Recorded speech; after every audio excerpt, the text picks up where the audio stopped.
आज आगरा ने एक युवा एथलीट को, आगरा का दीप जो भारत के लिए मेडल जीतता, आगरा का नाम रोशन करता, वो आज हमारे बीच में नहीं है। तो उसने बोला हमसे, हमारे बड़े भाई से, कि अंकल जी तुम भरतपुर आ जाइए और सरकारी हॉस्पिटल में उनकी तबीयत खराब है, बोल नहीं रहे। इसी कारण हमारे पैरों के नीचे से जमीन सरक गई। अच्छा, आपको सरकार की तरफ से कोई कुछ मदद मिली या जहाँ के जो सांसद विधायक है उनकी तरफ से? कोई नहीं मिली। राष्ट्रीय लेवल के खेल खेले, देश के लिए मेडल जीते, हो सकता है आगे देश का नाम और रोशन करते, वो लोग भी खेलते, लेकिन आज जो हमारे बीच में नहीं है, इस दुख की घड़ी में कैसे धैर्य बांधा जाए। रिंकू सिंह के उन्होंने उनको कर्ज ले लेके, मेहनत मजदूरी बेलदारी कर करके उनको पढ़ाया लिखाया और इस मुकाम तक पहुंचाया कि वो देश के लिए राष्ट्रीय स्तर पर खेले। नमस्कार, मेरा नाम है जितेंद्र त्यागी और आप देख रहे हैं बतंगड़। दोस्तों, जनपद आगरा के एक ऐसे खिलाड़ी, एक ऐसे एथलीट जिन्होंने राष्ट्रीय स्तर पर मेडल जीतकर देश का नाम रोशन किया, आज ऊपर भगवान ने ऐसी कुछ किया जो आगरा के इस दीप को हमसे छीन लिया। आज वो दीप हमारे बीच में नहीं है। नाम है रिंकू सिंह, धावक हैं जो कि नेशनल लेवल पर अपनी योग्यता के अनुसार पर मेडल जीते और आगे की अपनी जो दौड़ के संबंधित तैयारियां थी वो भरतपुर स्टेडियम से तैयारी कर रहे थे। इसी बीच खबर आती है कि अचानक से उन्हें हार्ट अटैक आया और हार्ट अटैक से उनकी डॉक्टरों ने उन्हें मृत घोषित कर दिया।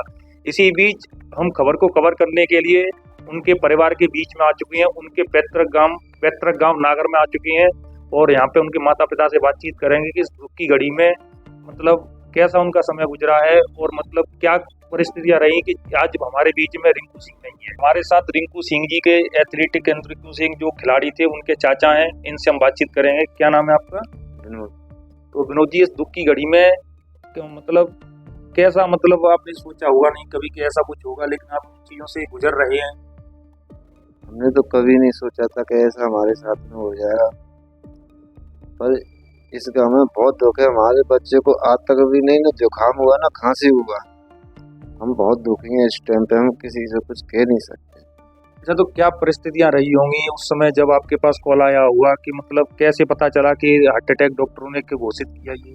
हम तो सुबह 6:45 बजे अपनी चाय पी रहे थे, तो हमारे बड़े भाई पास हम बैठे थे, तो हमारे बड़े भाई के पास में फोन आया उसके संग के लड़के का। तो उसने कहा था कि अंकल जी आप रिंकू के पिताजी बोल रहे हो क्या? हाँ भैया बोलो क्या बात है। तो उसने बोला हमसे, हमारे बड़े भाई से, कि अंकल जी तुम भरतपुर आ जाइए और सरकारी हॉस्पिटल में उनकी तबीयत खराब है, बोल नहीं रहे। इसी कारण हमारे पैरों के नीचे से जमीन सरक गई। नहीं, दुख की घड़ी में आप रोइए मत। और जैसे कि पिछली बार रिंकू जी से आपकी कब बात हुई? हमारी तो एक 10 दिन पहले हुई थी। हमारे घर आया था, हमारा बेटा था, हमारे घर आया था, हमसे मिल गया था, खूब हंसी खुशी। अच्छा, सरकार से किसी भी प्रकार का आपको, मतलब सरकार से या क्षेत्रीय नेताओं से जो प्रतिनिधि है, जनप्रतिनिधि है, उनसे किसी प्रकार की सहायता मिली आपको? कोई सहायता नहीं मिली, कोई सुनवाई नहीं। इस समय हमारे साथ रिंकू सिंह जो धावक थे, एथलीट थे, उनके सारे परिवारीजन हमारे साथ हैं, उनके पिताजी भी हमारे साथ हैं, तो उनसे जानेंगे तो ऐसी क्या परिस्थितियां रही थी कि अचानक से आगरा के दीप रिंकू जी कैसे छोड़ के चले गए हमें, तो क्या परेशानी रही, कैसे पता चला आपके पास फोन वगैरह कैसे आया था?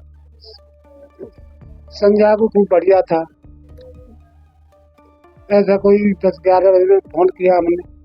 फोन करने के बाद खाना वाना बना रहे थे, मेला देख के आए। मेला देख करके खाना पीना बना करके खा करके सो गए। सुबह 6:45 बजे फोन आ गया हमारे पास। हम तुरंत यहाँ से चले गए। देखा तो हमको कुछ नहीं मिला, उसमें खाली वेंटिलेटर पर लोटा हुआ मिला था। भरतपुर में रह के वो आगे की अपनी खेल प्रतियोगिताओं की तैयारियां कर रहे थे, तो यहाँ से भरतपुर काफी दूर है वैसे तो आपको जाने में भी समय लगा होगा। समय लगा था। तो डॉक्टरों ने मिलने दिया या देखने नहीं दिया? क्या नहीं, जाते हम मिलने दिया, पर उन्होंने कोई टेंट ट्रीटमेंट बनने का कोई हिसाब ही नहीं लगा था। हाँ, तो अचानक से, जैसे उनकी उम्र थी 20-21 साल की उम्र में, अचानक से हार्ट अटैक आना तो मतलब एक बहुत ही एक संदेह का विषय भी है। जैसे हो सकता है जब डॉक्टर ने आपको बताया कि हार्ट अटैक आया, परिस्थितियां कुछ और भी रही होंगी। जो उसका वो खुला था, जब पता पड़ी उसमें डॉक्टर ने बताया हमारे लिए, तो वैसे अटैक हुआ है। हमको तो जब ऑपरेशन हो रहा था उसको हम अंदर ही नहीं जाने दिए थे। हाँ, तो ये रिंकू सिंह जी के पिताजी हैं। अच्छा, आपको सरकार की तरफ से कोई कुछ मदद मिली या जहाँ के जो सांसद विधायक है उनकी तरफ से कुछ मदद वगैरह मिली आपको? कोई नहीं मिली सर, कोई नहीं मिली ना, कोई मिलने आया, के लिए आया यहाँ? कोई नहीं आया। तो जैसे कि उन्होंने बताया कि सरकार की तरफ से इनको अभी तक कोई मदद नहीं मिली है, ना यहाँ के जनप्रतिनिधि सांसद विधायक कोई भी इनसे मिलने नहीं आया है। इसी बीच हमारे साथ रिंकू सिंह के बड़े भाई हैं, उनसे बातचीत करेंगे। बड़े भाई हैं, क्या नाम है आपका? बीनू। तो बीनू जी, आपको लास्ट बार आपकी रिंकू जी से कब बातचीत हुई? 9 तारीख को 9 तारीख को 9 तारीख को हुई थी। तो जैसे आपको कैसे पता चला कि उनको हार्ट अटैक वगैरह फोन गया था पास, मैं भी बाहर रहता हूँ।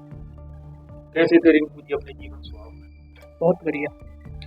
तो राष्ट्रीय लेवल के खेल खेले, देश के लिए मेडल जीते, हो सकता है आगे देश का नाम और रोशन करते, ओलंपिक खेलते, लेकिन आज जो हमारे बीच में नहीं है, इस दुख की घड़ी में कैसे धैर्य बांधा जाए? तो यहाँ के जो सांसद है, विधायक है या सरकार की तरफ से आपको कोई मतलब मदद मिली? कोई नहीं मिली। कोई मिलने आया आपसे? नहीं। तो जैसा कि उन्होंने उनके भाई ने बताया हमें कि यहाँ पर उनको कोई मदद नहीं मिली।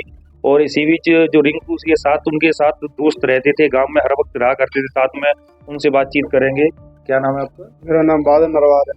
तो बादल जी, रिंकू जी आपके साथ हाँ, मित्र था मेरा, हम बचपन से साथ रहे दोनों।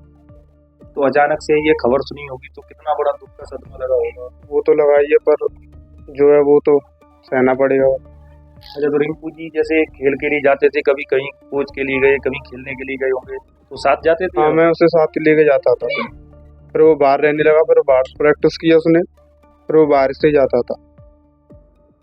तो रिंकू जी ने कहाँ कहाँ तक के खेल खेले, जानकारी आपको? वो नेशनल तक खेल चुका है। अभी वो 10 तारीख को खेल के आया था गोरखपुर में, स्टेट 3rd मेडल था उसका।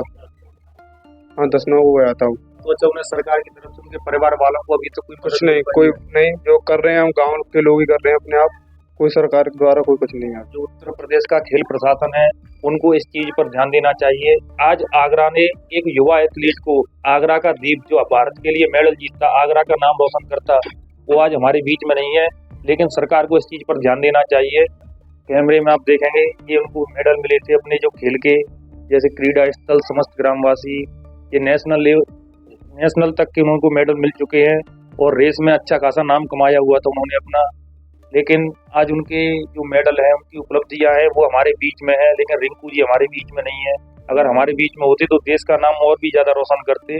अच्छा, यहाँ के जो स्थानीय नेता हैं, सांसद हैं, बाबूलाल विधायक हैं, वो यहाँ पर आए कोई मदद करने के लिए? नहीं, कोई नहीं आया, कोई नहीं आया, कोई नहीं आया। सरकार की तरफ से कोई भी मदद कोई नहीं आया, कोई नहीं। दादा, आप क्या लगते हैं रिश्ते में रिंकू जी के? तो यहाँ पर किसी जैसे यहाँ के जनप्रतिनिधि है, विधायक है बाबूलाल, सांसद है राजकुमार चाहर, सरकार की तरफ से कोई भी आर्थिक मदद? कोई नहीं आया। तो जैसा कि हमने उनके जो ताऊ जी हैं, उनके पिताजी, उनके भाई, जीजा जी, उनके साथ रहने वाले मित्र दोस्त थे उनके, उनसे बातचीत की, लेकिन 12 तारीख की ये घटना है, 12 अक्टूबर की, आज 14 अक्टूबर हो गया, 2 दिन हो गए, लेकिन यहाँ तक क्षेत्र के कोई भी जनप्रतिनिधि भी इस दुख की घड़ी में शामिल होने तक नहीं आए। आर्थिक मदद पहुंचाना तो बहुत दूर की बात है, कम से कम उनको इस दुख की घड़ी में आना चाहिए था, इनके साथ मिलना चाहिए था, और जितनी भव संभव मदद होती, कम से कम मदद पहुंचाने का प्रयास किया जाना चाहिए था।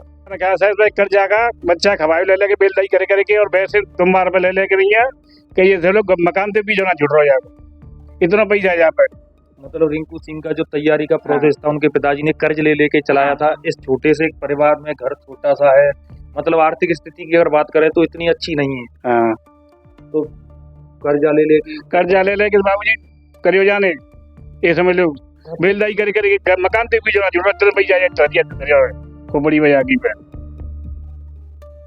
जो गांव के स्थानीय लोग हैं उनके बता रहे हैं कि इनके पिताजी हैं रिंकू सिंह के, इन्होंने उनको कर्ज ले लेके मेहनत मजदूरी बेलदारी कर करके उनको पढ़ाया लिखाया और इस मुकाम तक पहुंचाया कि वो देश के लिए राष्ट्रीय स्तर पर खेले। लेकिन आज उनकी आर्थिक स्थिति को देखते हुए कम से कम सरकारों को, नेताओं को, मंत्रियों को आगे आना चाहिए, खेल मंत्री जी को आगे आना चाहिए और इस दुख की घड़ी में उनके साथ बैठना चाहिए और मदद जितनी संभवतः जो भी होनी चाहिए वो की जानी चाहिए। कहाँ सो रहे हैं वो? इसी घर से निकलकर, इसी गरीब परिवार से निकलकर रिंकू सिंह ने अपनी हुनर के आधार पर देश के लिए मेडल जीते, ट्रॉफियां जीती। आज सरकार पता नहीं कहाँ सोई हुई है यहाँ के जो जनप्रतिनिधि हैं, सांसद हैं, विधायक है, वो कहाँ सोए हुए हैं।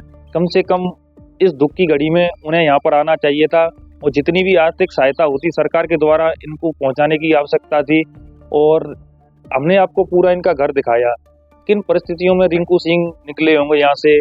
पैसे उनके जो पिताजी हैं वो बेलदारी मेहनत मजदूरी करके उनके लिए इतना सब कुछ किया, उनको इस मुकाम तक पहुँचाया। और उसी सिलसिले में हमने सभी लोगों से बातचीत की, उन्होंने बताया कि यहाँ कोई भी सरकारी मदद पहुँचाने तक नहीं आया अभी तक कोई भी। तो कम से कम सरकारों को सोचना चाहिए, यहाँ तक आना चाहिए। और जिस गरीब परिवार से निकलकर रिंकू सिंह ने देश के लिए मेडल जीते, उसी सरकार को कम से कम आज उनके परिवार के लिए इतनी आर्थिक मदद करनी चाहिए। इस दुख की घड़ी में कम से कम उनको सांत्वना मिले थोड़ी बहुत। इसी बीच आप देखते रहिए बतंगड़। मेरा नाम है जितेंद्र त्यागी, सचिन त्यागी के साथ। जय हिंद, जय भारत। दोस्तों, हम जनता की आवाज बनकर सच्ची पत्रकारिता कर रहे हैं। लोगों की समस्याएं, उनके सवाल और सच को सरकार तक पहुंचाने का काम कर रहे हैं। बस आपका थोड़ा सा साथ चाहिए। इस वीडियो को ज्यादा से ज्यादा ग्रुप्स में शेयर करें ताकि हर आवाज सरकार तक पहुंच सके। अगर आप भी इस पहल में हमारे साथ हैं तो कमेंट में जरूर लिखें बी सपोर्ट। आपका शेयर ही हमारी ताकत है। ऐसी ही कोई जन समस्या या परेशानी हो तो हमसे संपर्क करें या सोशल मीडिया पर कमेंट या डीएम करें।